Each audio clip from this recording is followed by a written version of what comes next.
Hello everyone.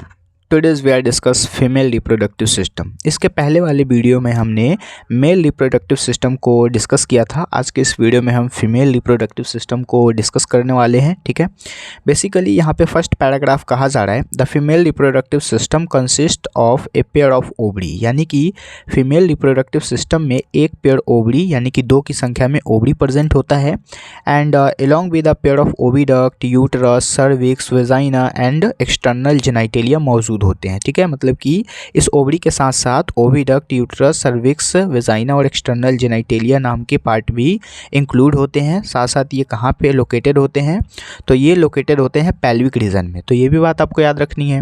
उसके बाद फिर है दिस पार्ट ऑफ सिस्टम, मतलब कि ये जितने भी पार्ट्स हैं इस फीमेल रिप्रोडक्टिव सिस्टम के along with a pair of mammary gland, इसके साथ एक मेमरी ग्लैंड भी होता है। ठीक है, वो पेयर में होता है। Okay, are integrated structurally and functionally support the process of ovulation, और ये मतलब स्ट्रक्चरली देखे या फंक्शनली देखे तो ये सपोर्ट भी करते हैं ओव्यूलेशन प्रोसेस में, जिसमें ओवम बनता है। फिर फर्टिलाइजेशन प्रोसेस में भी ये सपोर्ट करते हैं, प्रेगनेंसी में भी सपोर्ट करते हैं, बर्थ में भी, चाइल्ड का जब बर्थ हो रहा है उस टाइम पे भी, और साथ साथ चाइल्ड के केयर के लिए भी सपोर्ट करते हैं। ठीक है, अगेन हमारा लाइन कहा जा रहा है, मतलब second paragraph, ovary are the primary sex, मतलब फीमेल सेक्स ऑर्गन। ओवरी जो होता है वो प्राइमरी फीमेल सेक्स ऑर्गन होता है जो कि प्रोड्यूस्ड करता है फीमेल गैमीट को। ओवरी के द्वारा गैमीट का प्रोडक्शन होता है और ये गैमीट ओवम कहलाता है in the female body. And several steroidal hormone, और कुछ हार्मोन भी वहाँ प्रोड्यूस्ड होते हैं जिसको हम ओवेरियन हार्मोन्स बोलते हैं। ठीक है, and these ovaries are located one of each side of the lower abdomen. ठीक है, and each ovary is about 2 to 4 centimetre in the length. अगर ओवरी के लेंथ की बात करें तो इसका साइज 2 से 4 सेंटीमीटर का होता है and connected to the pelvic wall, जो कि पेल्विक वॉल से कनेक्ट होता है और हमारे यूट्रस से कनेक्ट होता है। ठीक है, बाय द लिगामेंट। किसके माध्यम से? लिगामेंट के माध्यम से, क्योंकि आपने भी पढ़ा है लोकोमोशन एंड मूवमेंट में कि लिगामेंट जो होता है वो मसल से मसल को कनेक्ट करने का काम करता है। ठीक है, again each ovary is covered by a thin epithelium, मतलब कि प्रत्येक ओवरी जो होता है वो कवर रहता है एक पतले से एपिथेलियम वॉल के through and which includes by a ovarian stroma, और ये इंक्लोज होता है ओवेरियन स्ट्रोमा नाम के एक झिल्ली से। ठीक है, एंड द स्ट्रोमा, मतलब ovarian stroma is divided into the 2 zone, और ये 2 जोन में डिवाइड होता है जिसको हम पेरिफेरल कॉर्टेक्स और इनर मेडुला के नाम से जानते हैं। ओके, अगेन हम देखेंगे आगे के पार्ट को। Again this is our next paragraph, the oviduct, जिसको हम फैलोपियन ट्यूब बोलते हैं, एंड यूट्रस हो गया, वेजाइना हो गया, constitute the female accessory duct. अगर आपसे क्वेश्चन आए कि फीमेल एसेसरी डक्ट कौन कौन से होते हैं, तो एक होता है ओविडक्ट जिसको हम फैलोपियन ट्यूब बोलते हैं, दूसरा यूट्रस, तीसरा वेजाइना। ठीक है, ये तीनों के तीनों एक फीमेल एसेसरी डक्ट्स हैं and each fallopian tube is about 10 to 12 centimeter long and extend from the peripheral of each ovary to the uterus। मतलब कि यहाँ पे एक स्टार पॉइंट बन रहा है कि प्रत्येक फैलोपियन ट्यूब जो होते हैं वो 10 से 12 सेंटीमीटर लंबे होते हैं। ठीक है, और प्रत्येक मतलब कि periphery to the each ovary of the uterus, और ये यूट्रस तक रहते हैं। ठीक है, और अगेन फिर the part of closer and the ovary is the funnel shape structure जिसको हम इनफंडिबुलम बोलते हैं। अब माना जाए, मतलब देखा जाए तो फैलोपियन ट्यूब जो होता है वो क्या होता है, तो यहाँ पे आपको एक स्ट्रक्चर दिख रहा होगा, फीमेल रिप्रोडक्टिव सिस्टम में यहाँ पे फैलोपियन ट्यूब है। इसके 3 पार्ट होते हैं, इस्थमस, एम्प्यूला और इनफंडिबुलम। अब इस इनफंडिबुलम के बारे में यहाँ लिखा गया है कि ovary is the funnel shape structure. ये जो आपको शेप दिख रहा है this is funnel shape structure, इसी को बोलते हैं ओवरी, मतलब कि ओवरी के अंदर इसी को इनफंडिबुलम के नाम से जाना जाता है। अगेन फिर आगे कह रहा है विच help in the collection of the ovum after ovulation. जैसे ही ओव्यूलेशन हो जाता है, ओवम का फॉर्मेशन हो जाता है, तब ओवम को कलेक्ट करने का काम कौन करता है? ये फिम्ब्रियाई हमारा करता है। ठीक है, वही लिखा हुआ है कि the finger like projections called fimbriae and which help in the collection of ovum after ovulation. ठीक है, अब इसको यहाँ तक रहने देते हैं। सबसे पहले हम डिस्कस कर लेते हैं फीमेल रिप्रोडक्टिव सिस्टम को, जहाँ से क्वेश्चन पूछे जाते हैं 5 नंबर में। ठीक है, सबसे पहले तो फीमेल रिप्रोडक्टिव सिस्टम का डायग्राम यही है। ठीक है, आपको क्वेश्चन भी पूछे जाएंगे 5 नंबर के लिए। उसके बाद ये होता है फैलोपियन ट्यूब, इसके 3 पार्ट्स होते हैं, इस्थमस, एम्पुला और इनफंडिबुलम, जिसको बनाने का तरीका आप यहाँ देख सकते हैं। उसके बाद बीच में ओवरी होता है, इस साइड और इस साइड, दोनों साइड। ठीक है, और 2 फैलोपियन ट्यूब होते हैं, एक फीमेल ओवरी के इंटरनली। ठीक है, उसके बाद यूट्रस, फंडस हो गया, फंडस वाली बॉडी हो गई। उसके बाद यूट्राइन कैविटी हो गया। फिर यहाँ पे आपको सर्विक्स मिलेगा, फिर सर्वाइकल कैनाल, नीचे में विजाइना मिल जाएगा, ठीक है। एंड फिर इस साइड में इंडोमेट्रियम वाल, मायोमेट्रियम, पेरीमेट्रियम, ये सब वाल हो गए जो कि 3-4 लेयर के होते हैं। तो ये सारा सिस्टमेटिक ढंग हो गया लिखने का, ठीक है। लेवलिंग कर सकते हैं आप इसको, मतलब कि सही तरीके से इसको देख करके आप इसको याद कर लीजिए। आगे के फिर हम पैराग्राफ पे आते हैं। So the infundibulum lead to a wider part of the oviduct called ampulla, ठीक है। मतलब कि जो वाइडर पार्ट होता है ओविडक्ट का, उसको हम एम्पूला के नाम से जानते हैं। उसके बाद फिर कहा जा रहा है the last part of oviduct, oviduct का जो लास्ट पार्ट होता है ना, नीचे का पार्ट जो कि आपको फिंगर की तरह दिख रहा होता है, उसको हम बोलते हैं isthmus, has been narrow and lumen in the joint by the uterus, ठीक है। ये यूट्रस के द्वारा सटे हुए होते हैं, जॉइंट होते हैं, ठीक है। उसके बाद फिर हम अगला मतलब कि पैराग्राफ देखेंगे। The uterus is a single, uterus तो सिंगल ही होता है, and it is also known as womb, जिसको हम वोम के नाम से जानते हैं, और इसी के अंदर बच्चे का निर्माण हो रहा होता है। अगेन फिर आगे का लाइन कहा जा रहा है the shape of the uterus is like as an inverted pear, मतलब कि एक ये पियर की तरह, नाशपाती की तरह उसका शेप होता है बॉम्ब का। And it is support by the ligament, और ये लिगामेंट नाम के मतलब कि लिगामेंट जो मसल से मसल को कॉन्टैक्ट करता है, उसको जोड़ता है, उससे ये सपोर्ट में रहते हैं, attach to the pelvic wall, जो पेल्विक वॉल से जुड़ा हुआ रहता है, ठीक है।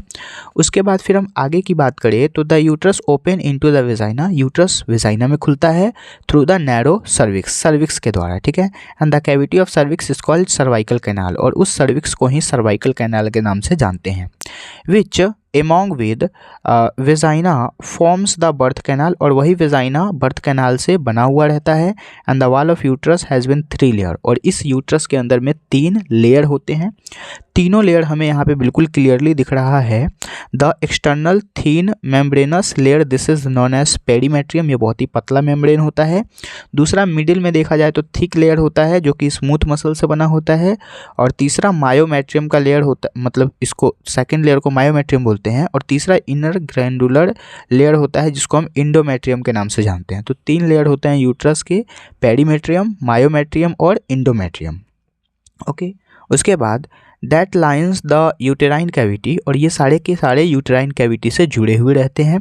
Again the endometrium undergoes cyclical changes during menstrual cycle, while जबकि the myometrium exhibit strong contraction during delivery of the baby, और ये जो मायोमेट्रियम लेयर होता है ये कॉन्ट्रैक्ट हो जाता है जब बेबी की डिलीवरी हो रही होती है तब। अगेन फिर हमारा नेक्स्ट पैराग्राफ कहा जा रहा है द फीमेल एक्सटर्नल जेनाइटेलिया, ये जो फीमेल एक्सटर्नल जेनाइटेलिया होते हैं उसके अंदर में काफ़ी ज़्यादा मतलब स्ट्रक्चर इंक्लूड होते हैं, like mons pubis, labia majora, labia minora, hymen layer, clitoris नाम का लेयर, ठीक है। तो फीमेल एक्सटर्नल जेनाइटेलिया में टोटल 5 लेयर हैं जो इंक्लूड होते हैं, जो कि हमने बता दिया। उसके बाद मॉन्स प्यूबिस क्या काम करता है, तो mons pubis is a cushions of the fatty tissue, ये एक प्रकार के फैटी टिश्यू मतलब कि फैटी जैसा होता है जो कि स्किन और प्यूबिक हेयर से कवर रहता है, ओके। अगेन फिर है labia majora, labia majora are fleshy fold of the tissue, ये फ्लेसी जैसा कुछ स्ट्रक्चर होता है जो कि बिल्कुल फ्लेसी चीज़ों से ढका रहता है। And which stake down from the mons pubis, और ये मोन्स प्यूबिस के अंदर रहता है, ठीक है, मतलब डाउन रहता है ये थोड़ा सा। And surrounded the vaginal opening, और इसकी को वेजाइनल ओपनिंग के नाम से भी हम जानते हैं।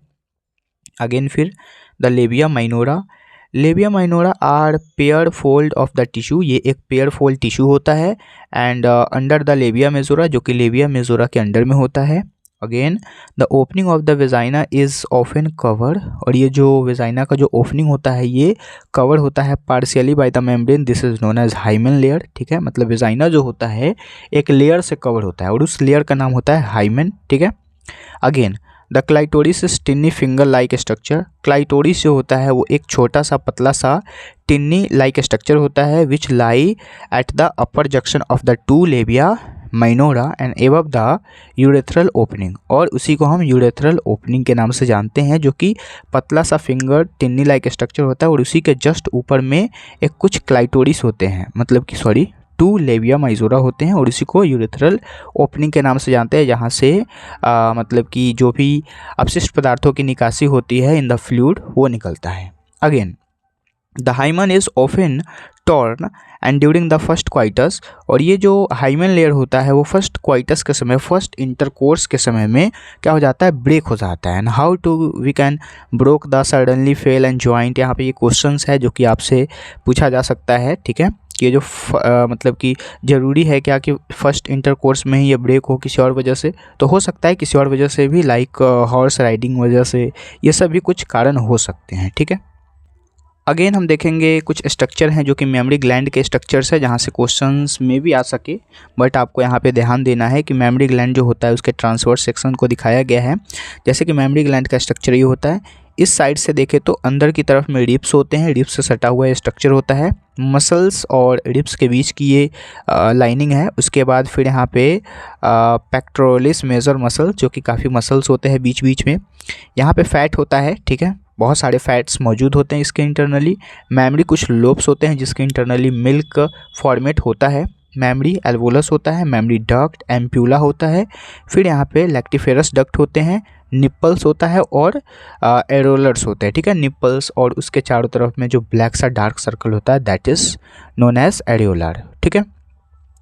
सो आगे देखते हैं next paragraph. Again the last and next paragraph, the functionally memory gland, मतलब कि मेमोरी ग्लैंड के बारे में सिर्फ और सिर्फ इसमें बताया गया है। The functional mammary gland is characteristics of all female mammals, मतलब कि फीमेल के इंटरनली मेमोरी ग्लैंड्स डेवलप होते हैं और ये कुछ काम भी करते हैं, कुछ वर्क भी होता है इनका आफ्टर बेबी बर्थ, ठीक है। उसके बाद the memory gland are pair structure, ये पेयर में होते हैं।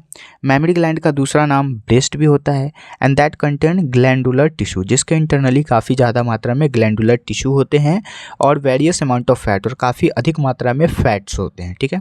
उसके बाद the glandular tissue of each breast, प्रत्येक ब्रेस्ट के इंटरनली ग्लैंडुलर टिश्यू होते हैं, मतलब कि उस ब्रेस्ट के इंटरनली, ठीक है।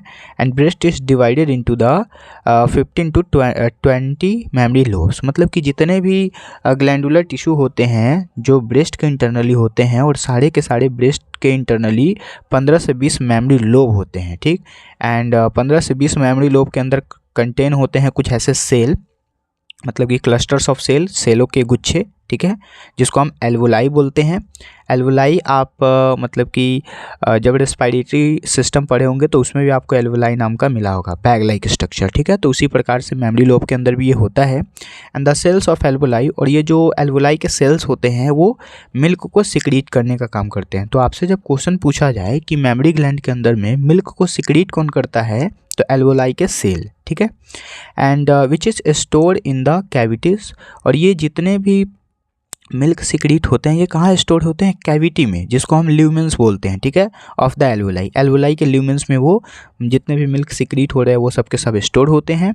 And the alveoli open into the memory tubule, और जितने भी एल्वोलाई हैं वो सारे के सारे मेमोरी ट्यूब्यूल्स में ओपन हो जाते हैं, ठीक है। उसके बाद the tubules of each lobe joint to form a memory duct and several memory duct joint to form a wider memory ampulla which is connected to the lactiferous duct and through the milk which milk is suck out। और उसके बाद फिर क्या होता है, milk सक करने के बाद मिल्क वहाँ से प्रोड्यूस्ड होना स्टार्ट हो जाते हैं, ठीक है। तो ये सारे के सारे थे हमारे फीमेल रिप्रोडक्टिव सिस्टम से रिलेटेड कुछ पॉइंट्स और एनसीईआरटी के लाइन जो कि हमने एक एक करके काफ़ी अच्छे तरीके से डिस्कस किया है ना। आई होप आपको काफ़ी अच्छे से ये सारा एंजॉयफुली समझ में आया होगा। अगले वीडियोस के इंटरनली हम गैमीटोजेनेसिस प्रोसेस को देखेंगे, जिसके इंटरनली हम गैमीट कैसे बनता है in the female and male, वो सारे टॉपिक को हम कवर करेंगे, ठीक है। अगर आपको ये वीडियो काफ़ी अच्छा लगा हो, समझ में आया हो, तो आप इसे लाइक करेंगे और कमेंट में बताएंगे कि आपको ये वीडियो कैसा लगा और कहाँ पे आपको दिक्कतें आई, ठीक है। तो मिलते हैं अगले वीडियोस में, तब तक के लिए बहुत बहुत थैंक यू।